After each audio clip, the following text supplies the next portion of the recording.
Hi there, Sam. Thank you so much for joining us on Africa Live. Sam, it looks like this was a very deadly communal clash. What can you tell us about that situation?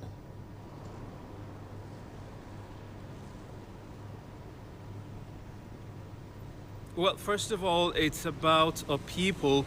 This time around, from the preliminary investigation we are getting, it is not about farmers or herders or whatever. It's between two, tribes, so to say, the Urukums and the Karimjos. In May, for instance, we understand there was a communal a leader that was a leader that was given who was supposed to pretend over both the Karinjos and the Wurukums. This, we understand, has not sat down well with the Karimjos, for instance. So there's been some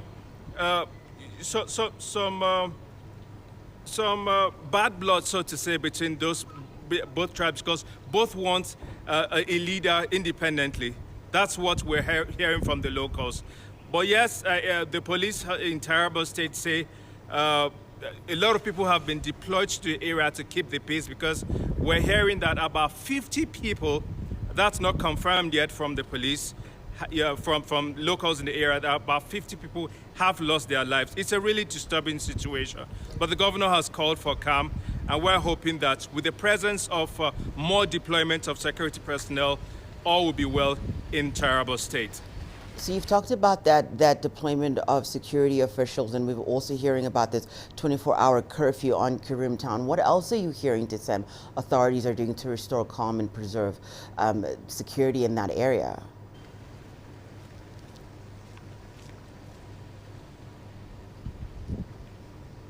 Yes, like you said, a dusk-to-dawn curfew has been deployed to the area to ensure that there is no escalation to what is already a bad situation.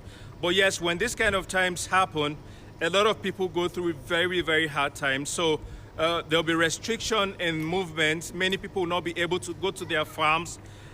It's not the best of times at all. Just to mention that Taraba is one of the states in Nigeria with very arable land. So this has to be addressed, and addressed very fast, because we are in the rainy season where farmers are supposed to be on their farms, toiling and ensuring that there is enough cultivation of food. At the moment, Nigeria is going through a very, very bad food situation. The United Nations projects that 4 million people are already going through very bad times, experiencing hunger and malnutrition. So this has to be addressed very, very soon.